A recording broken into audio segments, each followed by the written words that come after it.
رکھتا ہو، بس اس وقت کوئی بھی کسی کو یاد نہیں کرے گا۔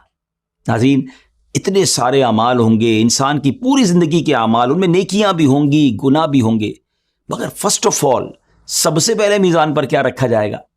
تو یاد رکھیں کہ میزان پر سب سے پہلے وہ مال رکھا جائے گا جو انسان نے اپنے اہل و عیال پر خرچ کیا ہوگا، اپنی خوش دلی کے ساتھ، اچھی نیتوں کے ساتھ اپنے بال بچوں پر خرچ کیا کریں، اللہ کی رضا کے لیے خرچ کیا کریں، یہ بڑی نیکی ہے۔ فکر آخرت رکھنے والا ہر مسلمان چاہتا ہے کہ میزان پر اس کی نیکی کا پلڑا بھاری ہو۔ احادیث مبارکہ میں ایسے کئی اعمال بتائے گئے ہیں جن کے کرنے والے کا نیکی کا پلڑا بھاری ہو جائے گا۔ ان میں سے اب چند باتیں غور سے سن لیجیے، لیکن چاہتے تو ہم سارے ہیں نا کہ میزان ہمارا نیکیوں والا بھاری ہو جائے، تو آئیے سنیے۔ 5 چیزیں میزان پر بڑی بھاری ہیں، اٹس ویری ایزی، ہاں بڑا آسان عمل بتانے جا رہا ہوں، بی پریپیئر فار دیٹ۔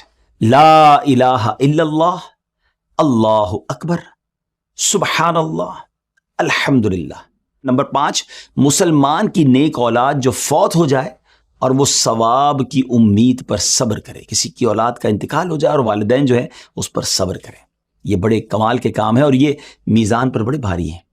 جب حضرت نوح علیہ السلام کی وفات کا وقت قریب آیا تو آپ نے اپنے دونوں بیٹوں کو بلا کر فرمایا، میں تمہیں لا الہ الا اللہ پر قائم رہنے کا حکم دیتا ہوں، کیونکہ اگر زمین و آسمان اور جو کچھ ان کے درمیان ہے ان سب کو میزان کے ایک پلڑے میں اور لا الہ الا اللہ کو دوسرے پلڑے میں رکھا جائے تو لا الہ الا اللہ والا پلڑا بھاری ہو جائے گا۔ اللہ اکبر۔ ناظرین، اب میں ایک بہت کمال کی حدیث سنانے جا رہا ہوں، یہ میری بھی ون آف فیوریٹ حدیث ہے، اور اس حدیث پاک میں سبحان اللہ کیا خوبصورت نبی پاک کے پیارے پیارے فرامین ہیں، موتیوں جیسے الفاظ ہیں، اور یہ بخاری شریف کی سب سے آخری حدیث ہے۔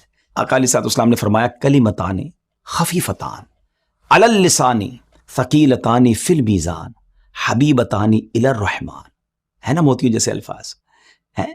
اور آگے کون سے کلمے ہیں؟ سبحان اللہ وبحمدہ سبحان اللہ العظیم۔ ترجمہ کیا بنے گا اس حدیث کا؟ 2 کلمے زبان پر ہلکے ہیں، میزان پر بھاری ہیں، اور رحمان عز و جل کو محبوب ہے، اور وہ کون سے ہیں؟ سبحان اللہ وبحمدہ سبحان اللہ العظیم۔ پڑھتے رہا کریں، اس کو پڑھتے رہا کریں، میزان پر بھاری ہیں، زبان پر ہلکے ہیں، اور اللہ کو پیارے ہیں، سبحان اللہ۔ اسی طرح پیارے آقا علیہ السلام نے حضرت ابو ذر غفاری رضی اللہ تعالیٰ عنہ سے فرمایا، اے ابو ذر، کیا میں تمہیں 2 ایسی خصلتوں کے بارے میں نہ بتاؤں جو دیگر اعمال کے مقابلے میں پیٹھ پر بہت ہلکی اور میزان پر بہت بھاری ہیں؟ انہوں نے عرض کی، یا رسول اللہ صلی اللہ تعالیٰ علیہ وسلم، کیوں نہیں؟ نبی پاک علیہ السلام نے ارشاد فرمایا، حسن اخلاق اور طویل خاموشی کو خود پر لازم کر لو، اس ذات کی قسم جس کے قبضہ قدرت میں میری جان ہے، ان کی مثل مخلوق کا کوئی عمل نہیں ہے۔